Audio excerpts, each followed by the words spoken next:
If you look at my YouTube career, I wasn't super talented. There's not a lot of entertainment on the videos.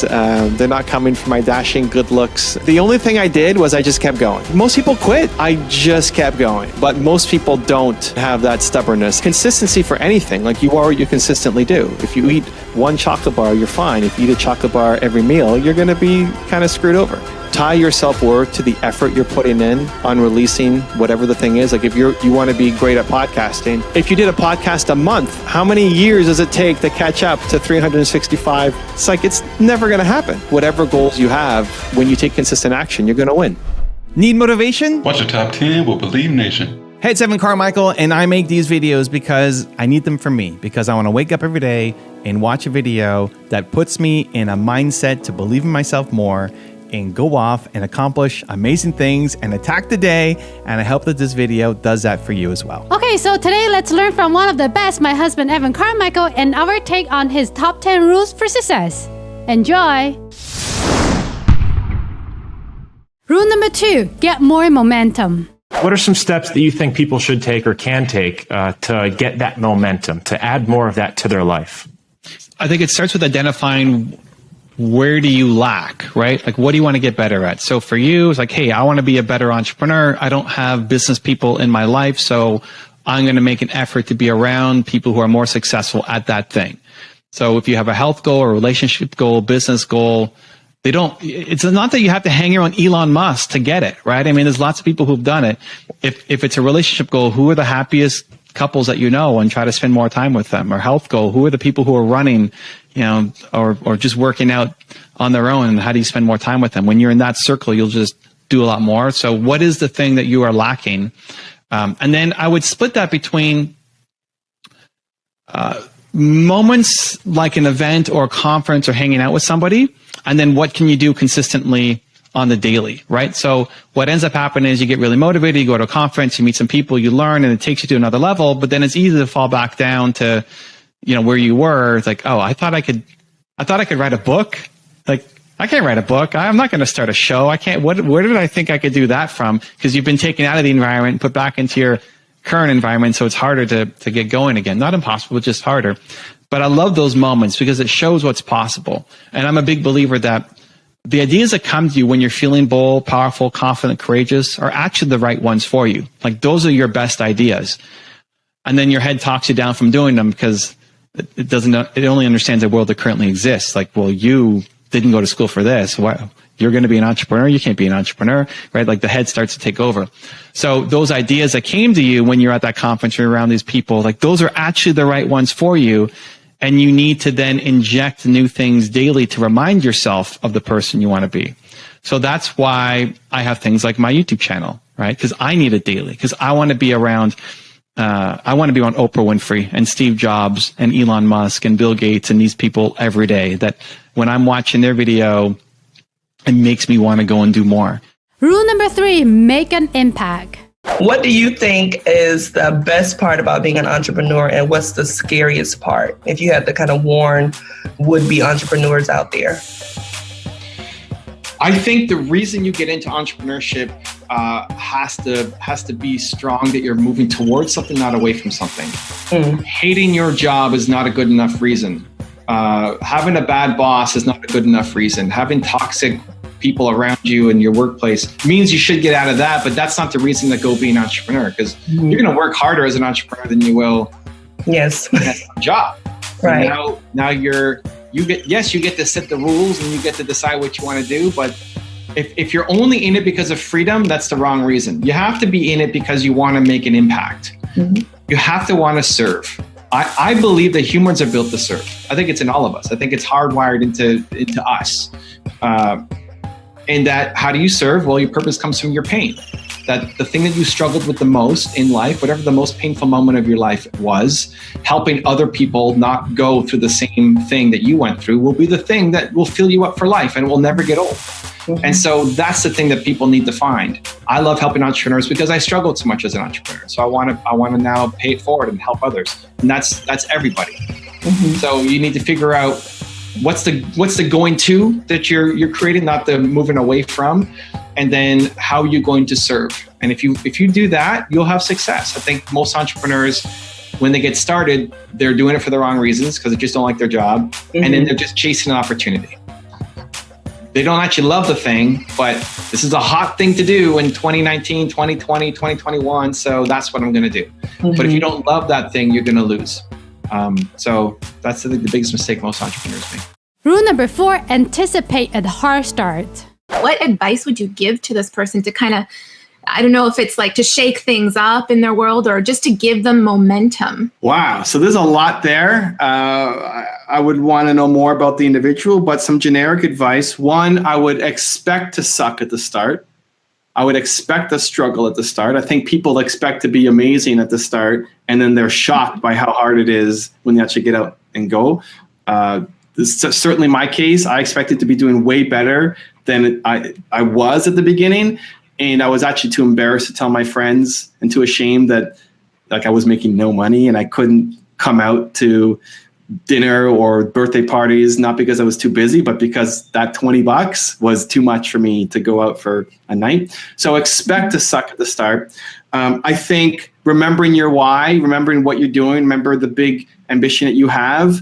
I think if you started a business just to try to make money, you will fail because it's going to get hard, and it's a deep passion for what you do that helps you through those tough times, that you would keep doing it even if you weren't making any money because you just love it so much. It's a part of you. What this is a part of you. You have to keep doing it. If you stop it, a piece of you dies. Like that's what you need to find. And so making money is important too, but it's never number one. There's got to be something more important. If you only did it to make money, you're going to fail.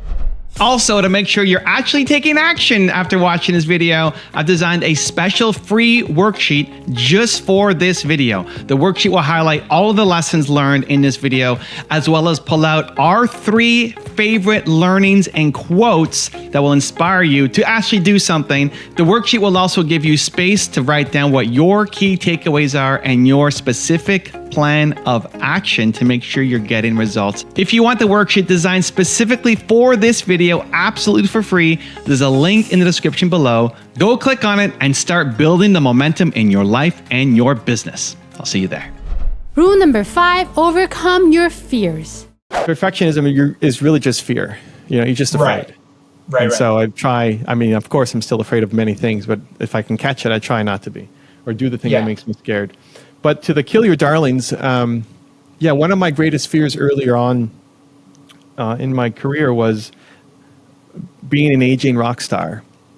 And so one of the things that for some reason really bothered me was you look at these rock stars who were big in like the 70s or 80s or 90s or whatever, and they still go on tour. And like, wow, they're still on tour. Like, it's amazing that they're still on tour. But they're still singing the songs they were singing like decades ago. Yes. Like, where is the new stuff? Like, have you had nothing new to say in 30 years since you recorded the thing? Right. And anytime you're judgmental of somebody else, it's self-reflection. It's like it's you're worried about yourself, not about like Aerosmith or whatever. It doesn't care about me or my opinion. And I don't really hate on Aerosmith. So it's like if you are criticizing somebody else, it's like, well, look inside because you have that same thing that you're criticizing. And I realized it was my fear that I don't want to be that. Like, I don't want to be Evan, 30 years later, still making videos, yay, but like telling the war stories of back in 2023 when, I was on with Sean talking about Tom Brady. I want to make new stuff, right? I want to make new stuff. And I think I've overcome that one. I only bring up the past when people ask me questions about the past. But that was a big thing. That was a big fear of mine early on getting started. It's like I didn't want to just hold on to my darlings and sing the same songs over and over and over again. Rule number 6, make a better choice. The more that you can make choices that build self-respect and build character, the more you're capable of making more choices like that. People think of it as some giant thing, like whatever your goals are. I talk to a lot of entrepreneurs, so that they want to start their business, but whatever your goals are, your personal, your health goals, your fitness, your relationship, your business goals, whatever they are, it's not just some one thing, one giant goal that you chase. It's the daily minor decisions that you have to make. It's every day you have this choice to, am I going to do the thing I said I was going to do, or am I going to not do it? You know, like, am I going to let myself down again here, or am I going to do the thing that makes me proud? And it's in these minor decisions that we have every day that ultimately leads to you building your character. So when you started your show, it's great, amazing. A lot of people would love to start a show like you did. A lot of people would love to have guests on their show as well. And they immediately have that insecurity in their head come to say, well, who's going to listen to me, and what am I going to talk about, and which guest is going to want to come on my show when they've been on other shows? How am I better? How am I different in my show when they've been on other shows? How am I better? How am I different? And what that does is shut down your action to go and create the show. And the more you listen to that voice, the less action you do, and the more you teach yourself that you suck. Do it. You're training yourself to not do it again the next time, and not doing it because this becomes your identity. Like, I'm the person who has great ideas but never follows through. And that is something that we have to start to consciously destroy on the health journey. Well, I'm just a fat person and I can't stick to a diet and I can't do anything. I can't run more than a mile. I can't and we've created this identity, but all of those things are fixable, but it's not one giant leap. Right? You don't just get healthy by going to the gym one day. It's the everyday consistency that you train yourself for. Rule number 7, monetize your passion. I'm writing a new book about finding your purpose and turning into a business. And then I included the last chapter on how to make money. Because I think a lot of people feel icky or nasty about trying to, well, I just love helping these people, so I can't charge for this. I think it actually is selfish not to charge for it. I think it becomes your obligation that you have to charge for it. Not to everybody. I think there'll always be a percentage, if it's 10% or 20% of people who get in for free because they can't afford it. But if you don't learn how to make money from your purpose, then it will always be a hobby, and you'll always have to do a full-time job to then support your hobby. Where if you actually made it a business and learned how to make money doing it, serving people in an ethical, life-changing, positive way, then you can reach more people. You can build a team. You can scale up. Now, instead of as a hobby, you can hit 10 women a month. Wow. Hobby. But if you have a business and now you're building a team of amazing women who all want the same thing, maybe now you're reaching millions of women. Wow. So I think it's your responsibility to turn that into something that then can create a ripple effect greater than just a hobby on the side. Rule number 8, learn from others. How you can model success. This is what saved my business when I wanted to quit at my company, my first software company. And then I realized that, you know what, I'm not the first guy to try to sell software before. Like, somebody has figured this out. If I just learn from that person, I can apply those strategies to my business. And so I modeled Bill Gates, who started Microsoft. And I've never met Bill Gates, but he saved my company. And I looked at the strategies of how did he start Microsoft? Not how does Microsoft grow now? Who cares? It's a huge company. But start. How did he start? 0 to 1. That's what I wanted to do. And I modeled him and I applied that to my business, and we started to grow. And so whatever dreams, whatever goals, whatever business you have, somebody's already figured it out. It may not be exactly what you want to do, and that's good because you're different. You're an entrepreneur. You can put your own twist on it. But people have already figured it out.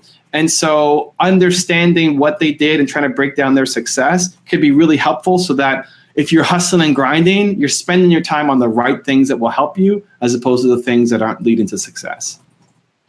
So when you say model after them, you mean like you don't necessarily have to meet this person. You can just read their books or watch their interviews. Is that how you learned from Bill Gates, for example? Yeah, so there's two kinds of mentors. There's the regular mentors that people think about, where you go for coffee and they're local and you can go meet them and they break down your business. And I never had that, right? Like, my parents taught me so much about life and being a human being, but never about business. And nobody in my family was an entrepreneur, and so I had nobody to go and have coffee with.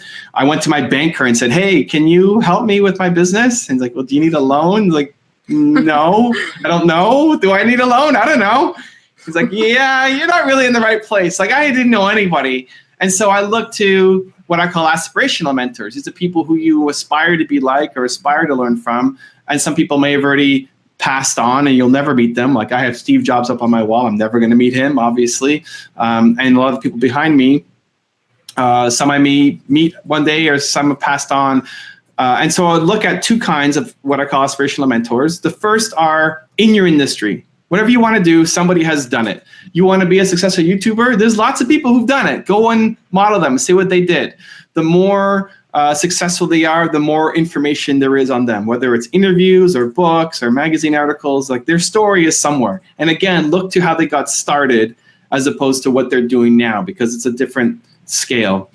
And then the second kind are just the people who you look up to. You know, if I love Oprah Winfrey, I can learn something from her, even if I don't want to have my own talk show. You know, if you love Michael Jordan, you could learn from him, even if you never want to be a basketball player. Like, the way that he works and his hustle and effort, and he's in the gym, you can apply that to your life and to your business, even if you never go on to try to become an NBA player. So those two things, the people who have done what you want to do, and maybe you hate them, but you can still learn from their success, right? And just do it your way. And then the people who you just really look up to and really admire and say, one day I want to have that kind of impact. Again, understanding how they got started and modeling their success to help you get your breakthrough. Rule number 9, change your environment. I think everybody can lean in and learn whatever they want to learn. I had the good fortune of having some great parents. They're on the wall behind me here. I'm 8 or 9 years old, and those are my parents there. And they would always tell me, hey, you're Evan Shirley Carmichael, like, you do anything you believe that you can. And so they helped instill that in me. I think the whole, to Gary Vee's point about, are you born with it? Well, what were you doing at 7 years old? Like, were you doing lemonade stands and garage sales and taking some initiative? But if you weren't, don't feel like, oh my gosh, now I can't be an entrepreneur. It's so much easier now than ever to start your own business or to lean in on the thing for sure. Like, I believe everybody's got Michael Jordan level genius at something. Like, you're the greatest in the world at something. And you just don't believe that you are, and you don't believe in your dreams enough to go chase them down. But you can, whether it's being an entrepreneur and believing in your business, whether it's believing in your health journey and that is possible, whether it's, climbing Mount Kilimanjaro or losing 100 pounds or like whatever the thing is that you'd love to do. It's possible. People like you have done it. And that's where a lot of people get stuck, is like, well, it's possible. Like, somebody else has done it, but I can't do it because I'm whatever. And my story early with the YouTube stuff was, I'm an introvert, I'm shy, so I'm not going to make it, but I'll keep making content because I'm serving, but I'm just never going to be the big name because I'm too introverted and too shy. And I still am, by the way. It just doesn't come out when I'm doing shows like this. But you can, you can, whatever that story is in your head, it's totally fixable. And other people, like you, have done it. And it just comes down to starting to change what you put into your head. I think that's the biggest thing of all. That's why I make so much content. Because if somebody felt like their health journey was impossible, it's like, Jay, you don't understand. It was impossible. It's like, Jay, you don't understand. I've been like this, and my family has been like this, and it's just not possible. And I've tried a million things, and just nothing works, and it's never going to happen, Jay. That's who I am, right? If they spent a month with you, because you're more confident in their ability to get healthy than they are in their inability to get healthy. And same thing with me. If somebody's hanging out with me for an extended period of time, if we were hanging out together, I'm going to get a lot healthier, probably.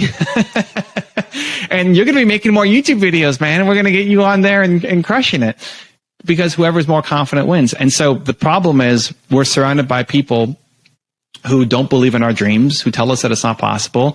And we're also feeding our mind with things that keep us stuck where we are. And if you want to change something, it's totally possible, but it starts with actually changing that environment so that you have the crutch, like, to get going, to get you out of the starting gate. Rule number 10, before some special bonus clip, explore.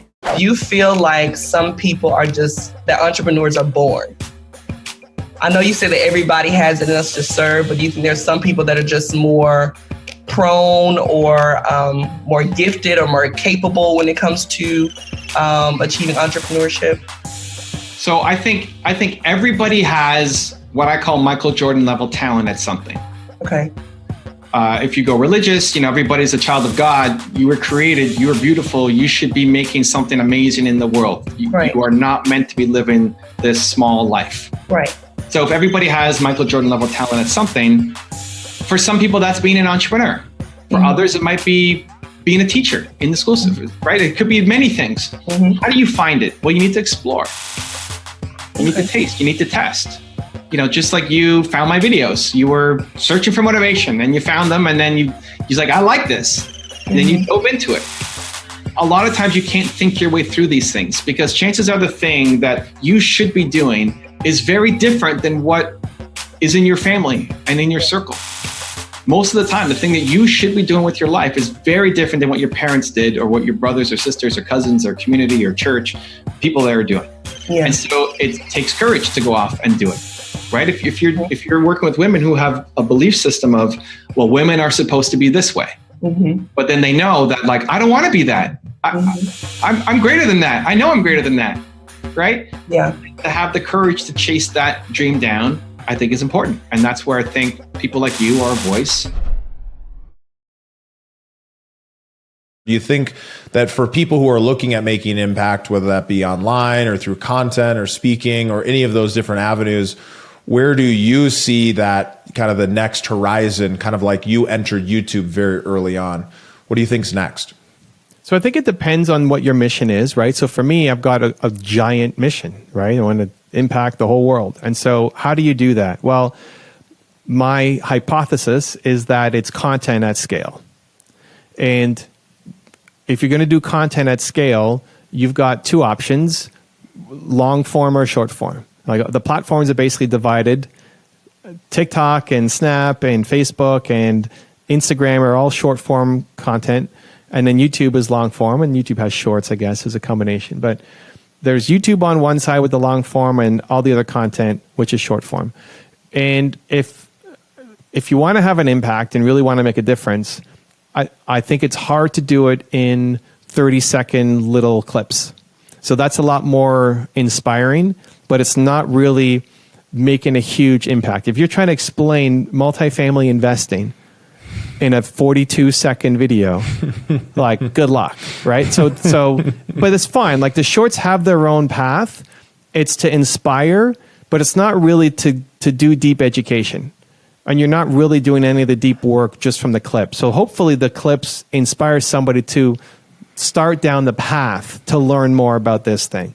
How can people out there, you know, discover for themselves when to actually make that call to let go as someone who wants to make things like happen and make them a success? How do you know when to actually let go of something?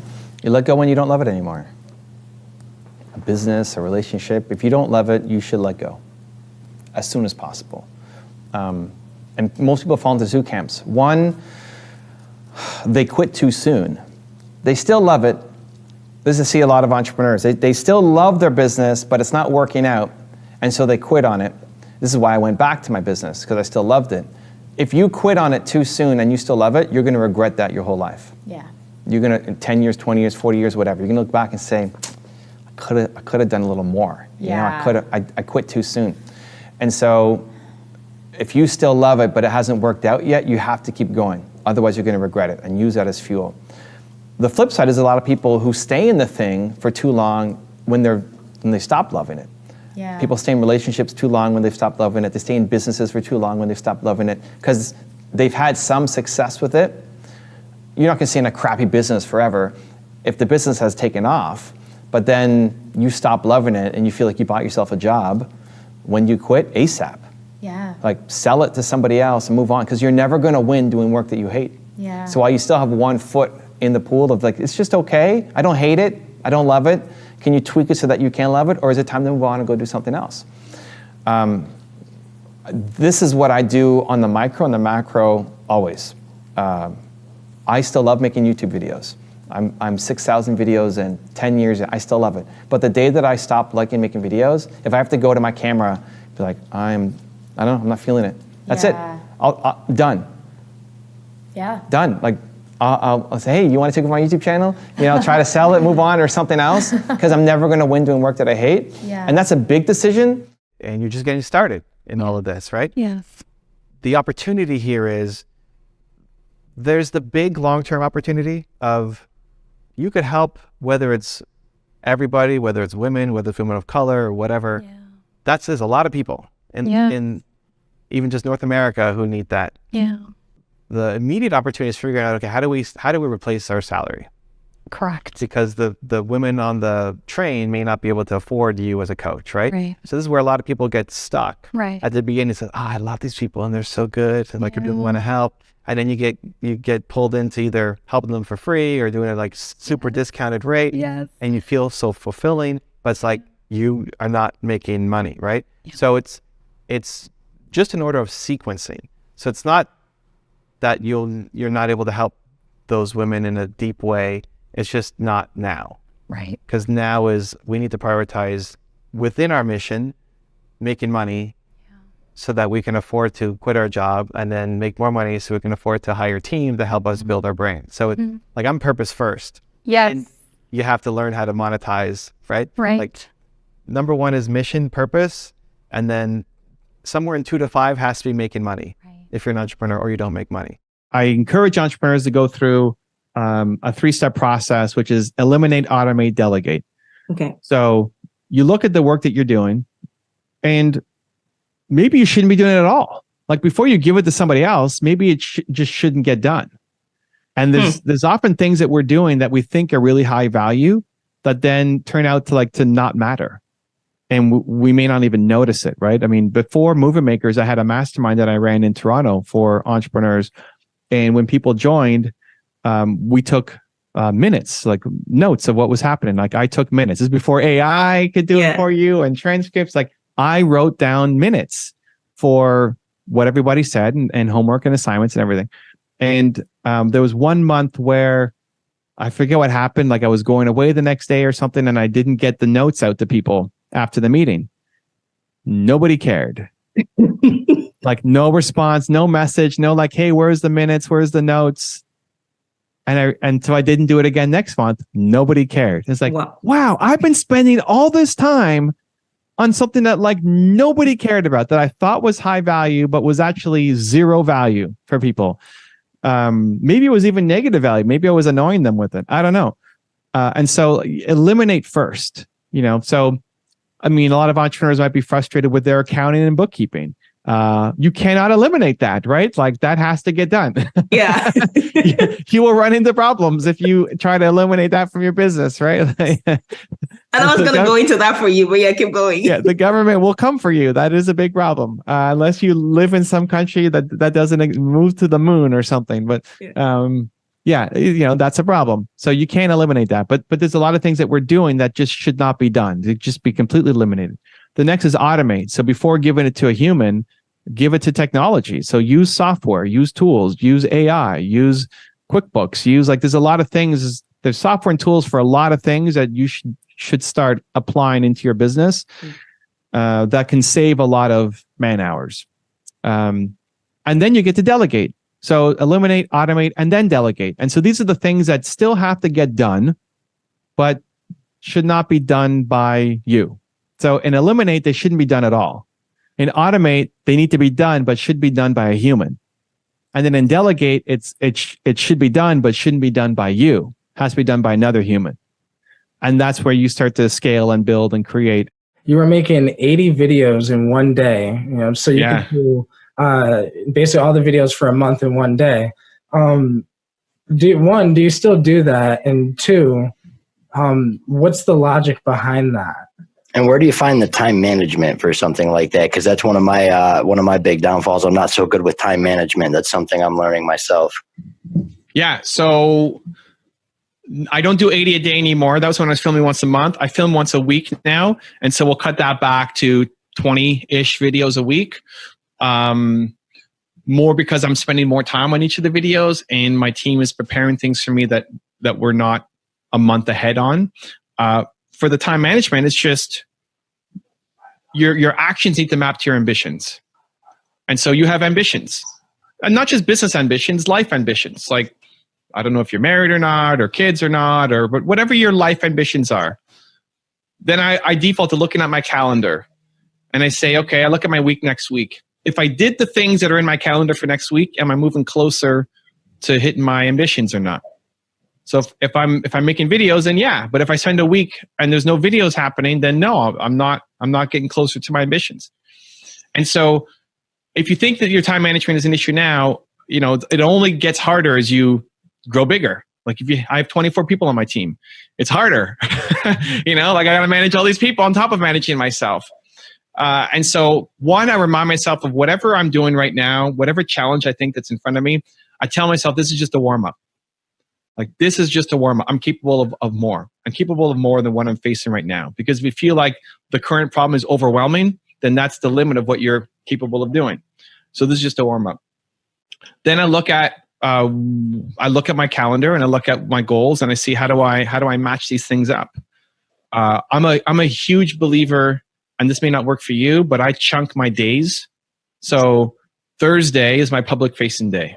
We're talking on a Thursday. I don't know when you guys are going to launch this thing, but I'm an introvert, and so that may not come across. You may not believe me, but I am. And I need to get up for public. I call this public facing day. So I need to get up for my interviews, and it's been all day interviews and podcasts and hangouts and meetups. And that's my Thursday every day. And I like that because I have a really hard time switching tasks, like to talk to you guys and be all fired up and energetic and then go and write my book and then come back and then do another interview. Like I can't, the energy level, it's doable, but it just sucks so much for me that it's better for me to stay in one zone for the day. I find it super helpful. Whatever you want to sell, show me the process of you doing it. So if you don't have an email list yet, you can even look at who's following you on Instagram and message people and say, hey, I'm going to do a free coaching session for people. Who wants 25 minutes of my time for free to talk about coaching? Whatever issue you have, you're an entrepreneur, whatever confidence issue you're facing right now, I will coach you for free, but it's going to be online. Okay. Those are two different shows, though. The biz dev show is we're trying to build a relationship with a potential client and get them on the show to tell their story, but then inject a little bit of what you do. 25% of the show is about you and confidence coaching, helping them. The second show is just a straight up coaching show where they know they're coming on to be coached, okay. but they may not be an ideal client for you. It's just anybody who needs coaching. Okay. Because I want to see that you're a good coach. Because you can talk and you can give me your frameworks, X, Y, Z, and you can have all of your material. But that makes you a good speaker. How do I know if you're a good coach? Right? Like Ted Williams was a great baseball player, but he wasn't a great coach. So you could be a great speaker. It doesn't mean you're a good coach. So how do I know if you're a good coach? I need to see you coach. So that's a separate series on the channel. So now we're splitting it up between the biz dev show where we're trying to get clients and a coaching show where we don't care if they're ideal clients or not coming on. We're just trying to show coaching and help them, of course, and help them. And then if you have your website or you build out your funnel, that then becomes content. So when somebody lands on your, hey, hire Frankie to be your coach, I can see examples of what you do and how you coach people. Is there a habit that you formed that helps you break through that introversion and make those videos every single day? So one, default into service. So I remember I was late last year, I was speaking in front of a couple thousand people in Phoenix, and I blanked out 10 minutes before going on stage. I blanked out. I forgot what I was going to say. And in my head, like, oh my God, Brendan Burchard and Dean Graziosi invited me to come and speak at their event, and I'm speaking after Eric Thomas, and I'm blanking. I just imagine myself getting on stage and having a meltdown and just letting everybody down. And what I did was I peeked from backstage to the audience and I reminded myself, it's not even about me, it's about them. Like, I'm here for them. Stop being so selfish. Get out of your way. You've got knowledge that can help them, and go out there and serve. And so the serving gives me the strength to overcome the anxiety and stress. Plus, I built an identity around, if I say scary, difficult, or hard, that means I have to do it. Talk to me a little bit about the service mentality and that service above self mentality that I mentioned, because I feel like it's really a part of your core. It's something that you really, really authenticate. So I haven't heard of service above self before, but I'm also not part of Rotary. And I think ultimately service is the path to self.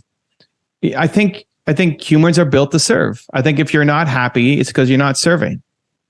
Every day, we all want to wake up and feel like what we do matters to somebody else. We want to feel like the job we're going to or the business we're creating or whatever we're going to do today is going to have an impact on somebody else. And some people, you and I, and probably most of your listeners, we want to change the world. We want to have a big impact. We want to go and, have our message reach wide and far, but not because of us, but because of the impact that we want to create. And other people, like my wife, Nina, she doesn't want to have a big mission, but she serves the 25 closest people to us. She's the glue for our family. Remember everybody's birthdays and what they're doing and what they need and what they're going through and all of the stuff that I forget and probably I should get better at. But everybody wants to serve. Serving others is hardwired into our brain. They did functional MRIs on people's brains and found that serving other people hits the same part of your brain as having food and having sex. So it's like literally hardwired into your brain that you need this to be a functioning, happy member of society. I think some people have experienced things like act of kindness. You know how nice it is to buy the coffee with the person behind you in line or hold the door or those kinds of things. And those moments are great and keep doing them. But I think everybody also has a much deeper level of service where I believe that your purpose comes from your pain, that whatever you struggled the most with as a human is what you want to help other people through. And so when you can see somebody who is going through the thing that you went through and feels hopeless and lost and is struggling and doesn't see a way out, and then they spend 8 minutes with you, and you say, hey, you know what? It's okay. It's like, I went through that too. And here's how to get out. And then you see hope in their eyes for the first time. And like, you made that happen. You caused that. And then that's a spark in their life that can change the entire trajectory of their life. That's the thing they get addicted to. Like, that's what we all want. And I think we're living in a world now where a lot of people find zero meaning in their work. They're driving to a job that they hate. And I'm just trying to ignite some passion in people. What your current morning routine looks like. So I go through 5 S's. Sing, sun, soar, sweat, scare. So sing, I put on music right away. And any song that will get you, like if it came on, you'd have to bounce and you'd have to sing, right? Yeah. So right now, there's a Chinese rap that I did. It's a Chinese song that I did a rap in English on top of. Yeah. And so I play that every morning.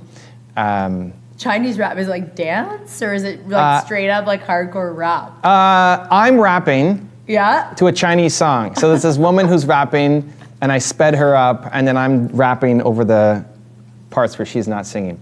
That was a fun little project that I worked on. So I like it. It makes me move. So I'm rapping to my own song every morning while it comes on. But whatever song gets you up and ready to go, because we wake up and you're tired and starting your day, and so music is the fastest way to change your state. Like as soon as it comes on, in 5 seconds, you can already be feeling better, right? Oh yeah. And there's no one magical song. It's whatever it is for you and the audience. Then sun. So I like to get outside. Yeah. So we got 2 dogs. They're in here with us today. I like to get outside just to get some fresh air on my face. We're in Toronto. It's December. There's not a lot of sun happening right now. But just getting out of your environment, even if you work from home, the walk from just your bedroom to the office, you can carry with that still the tired energy of the bedroom, right? So get outside. Get some fresh air. Even if it's just go out on the balcony and just take in some sun for a little bit. Mother Nature. Mother Nature makes a difference.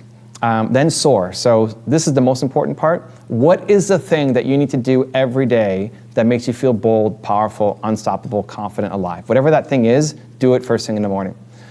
Instead of waiting, like maybe it's listening to the Pave Your Paradise podcast or watching the video series now, it's happening. If that's a thing, then you watch it every morning. You listen to it every morning. Most of us don't have enough intention behind the day. Yeah. And so I know it's part of what you do in the morning too, but for me it's, I go live on Instagram. So service. If I feel like the work that I'm doing matters, is important, I'm serving somebody, it makes me more amped up for the day. Totally. So I'll go live on Instagram every morning and people join in from around the world asking questions and I help them. And it's a quick half hour. And that's what I need to do. So other people, maybe it's meditation, maybe it's prayer, maybe it's something, like anything. Whatever the thing is that makes you feel bold, powerful, confident, if you started your day with the thing that made you feel bold and powerful, your year is going to look totally different. Like where you are in 1 year will be totally different than where you are right now. Amen. And then the last 2 are just sweat and scare. So I'll do a workout and then hop into a cold shower because Like, what do you like to do for working out? Usually I'll do 100 push-ups, 100 squats. What am I doing now? 100 push-ups, 100 squats, and 100 jumping jacks. Yeah. That's what And I'm then you doing. do like the Wim Hof, the whole like cold, hot. That's it. Not hot, just cold. Just cold. Just cold. Yeah, there's no hot in the Wim Hof. No, I mean like the cold, like the heat and coolness. Like you get really worked out, like sweaty. Oh, and yeah. Then you do the cold. Then jump into the cold, yeah. What you believe about yourself is the only thing that matters. At the end of the day, no matter how much outside affirmations you get or other people telling you that you're amazing, if you don't believe in your heart that you are amazing, none of that will last. Like, have you ever gone to an event or you ever made a video or created something or you're hanging out with a friend and they tell you how amazing you are and that feels good, but then it fades. But that stuff doesn't last. You don't have somebody being a cheerleader for you every day, showing up in your bedroom saying, hooray, go do this, you're amazing, right? We don't have that. You have to be that for yourself. If you're constantly only getting your value as a human being from other people when they tell you that you're amazing, you're never gonna love your life. You're never gonna love yourself. It has to come from you. It has to come from you telling yourself and you believing that you are amazing. But like for me, this is why I believe that lack of belief is the world's #1 problem. You know, I can go and meet somebody and fill them full of belief for a moment, but if they still don't believe in themselves and they're going home back to a life that they had before because they don't believe in themselves enough. And so you have to design habits and routines and systems and schedules to slowly shift your belief in yourself forward every single day. Everybody has an off day, but it seems like you never do. And I think that, and I'm sure you still do, but when you're in front of the camera, you're doing it for the viewers, you know what I mean? You're putting your selfish, bad day, I guess, aside, and you're focusing on the product. And I think that's awesome. And that's really attractive to me as a viewer, that you're willing to put in the commitment to spit out 3 videos a day. You know what I mean? Yeah, I suffocate negativity in my life. It happens, maybe my wife isn't happy in the morning, or maybe someone on my team is pissed off when they started the day or whatever. Right. My natural reaction is one to try to avoid that situation, right, for that time. And then I just get so excited. I don't know. My default is if there's negativity in my life, I need to suffocate it, not give it any oxygen, and go the other way. I don't know where that comes from, but it's not hard to get up for. It's not hard to get up for this. Like, I'm talking to Dick. I'm pumped. Let's do it. Even if something crappy happened just before, it doesn't matter. I'm ready to go. When I'm making the videos for the channel, it's the same thing. Like, it's easy to get, it's at least as easy for me to get all excited about it because, again, it's tied into the work that I do and why the why of what I do. I try to help entrepreneurs. I believe entrepreneurs are going to solve all the major world problems, not corporations and not banks and not governments. It's entrepreneurs. And so if my work adds a little bit, 0.5% to make the difference for Dick or whoever to go out and push a little bit harder, that's meaningful to me. And so I try to take that with me when I'm going into filming day. Absolutely. And just suffocate, you have to suffocate negativity out to focus on Evan, I think if you're trying to get your journey going on YouTube, cool, take a bite and see. Try making videos, try doing vlogs, try doing interviews, try doing direct to camera, try doing speeches, try the things that you see and expect to suck at all of them at the beginning. You're not going to be good because you don't have the skill set yet. Doesn't mean you suck as a human. You don't have the skill set yet. But the thing to pay attention to is, did you enjoy it? How did you feel after doing it? You had that interview, and it's easy to go back. If you go back and watch your first interview, it's a train wreck. I mean, you're awkward and nervous and ask the wrong questions, and you can look back on it and say, oh my gosh, I should have done that. And you can go over it in your head a million times, but did you like it? Was it fun to do? Do you want to go back and do it again? Did it give you more energy than it took? And if it's a yes, then that's a great sign to keep going. Mm-hmm. And so a lot of people stop on YouTube because they don't get immediate results, because they're not doing something that they feel is authentic to them. And they're focused on who they're not serving instead of who they are serving. And they just judge themselves too harshly for not having a skill set yet. Like, you don't just get on a snowboard and go down the hill. You fall 80 times on your first run, and then you fall 50 times on your second run, right? And you get better as you go. Most entrepreneurs aren't patient enough. Most entrepreneurs end up losing their business. They end up shutting down because they think it's going to happen in a couple months or even 6 months or a year. And really it's going to take them 4 years, 5 years before they hit their mark. They don't have enough patience. They don't allow enough time for momentum to build up, and they quit. And they end up going back to a crappy job that they hate. And maybe never ever take a shot at getting entrepreneurship because they feel it's not for them. Where really, they missed out. You missed out on your destiny. You missed out on creating something amazing because you just didn't have enough patience. Now, I believe in patience in the macro. I believe in patience and knowing it's going to take a long time. I also think impatience can serve you greatly. But that's in the micro, that's in the daily, the impatience of, did I do my best today? Did I do my best today? Can I do better? Can I drive more? Can I drive harder? And knowing that even if I give my best every single day, it's still going to take time. It's still going to take a number of years for something to happen. I want it to happen as soon as possible. I'm going to drive and be impatient as crazy to get it going, but I know it's going to take time too. It's embracing both. That's when you start to win. I look at my YouTube, my Instagram, my social media strategy. YouTube, 7,000 subscribers 4 years ago, 1.2 million subscribers now. 4 years by making videos every day. And I'm impatient as anything because I want it to be amazing. I want to make every video better than the last and looking for all the hacks and SEO and thumbnail strategies and title strategies and all of the stuff that we're supposed to do, right? I'm on top of it. And I know that it's going to take me 4 years to get there. I know it's going to take me a while to get to my next 2 million, 5 million, 10 million. I look at Instagram. Follow me on my Instagram journey. I'm starting from nothing. You can see how to build it up from zero. I had 8,000 followers. Many of you already have more followers than I do on Instagram. But I'm gonna win, I'm gonna pass people, I'm gonna get mine because I'm gonna make daily, consistent content 3 to 4 times a day for 4 years. I'm gonna be impatient as anything, and that the post today has to be amazing, has to be something that I wanna show my grandkids, right? That's the intent every time I create anything. I want my grandkids to watch this video. I want my grandkids to watch the next Instagram thing that I put up. It's the best that I can come up with in the moment. And I know it's gonna take me 4 years, maybe 3 years, maybe 2 years, but it's not gonna take me 2 months. I realize it's gonna take working hard and working smart together, always.